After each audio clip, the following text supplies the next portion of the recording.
Army chief general राहील शरीफ पाक रूसी फौजी मशकों का मुआयना करने अटक फील्ड पहुंचे और मशकों में हिस्सा लेने वाले जवानों से मुलाकात की।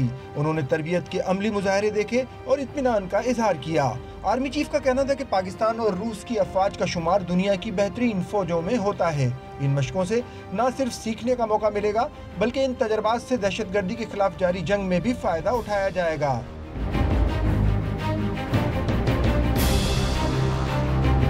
जनरल राहील शरीफ ने रिसालपुर एकेडमी में एयर कैडेट्स से खिताब में पाक फौज की सलाहियतों पर भरपूर एतमाद का इजहार किया और कहा कि मुसल्लह अफवाज दुश्मन को मुंह तोड़ जवाब देने के लिए पूरी तरह तैयार है।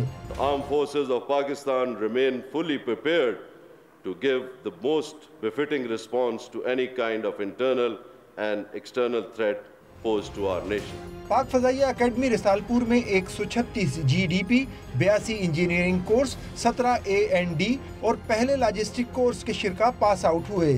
तकरीब के मेहमान खुसूसी आर्मी चीफ जनरल राहील शरीफ थे। पास आउट परेड में पाक फजाइया के सरबरा, आला अस्करी हुक्काम और कैडेट्स के वालिदैन की बड़ी तादाद शरीक हुई। कैडेट्स ने शानदार परफॉर्मेंस का मुजाहरा भी किया।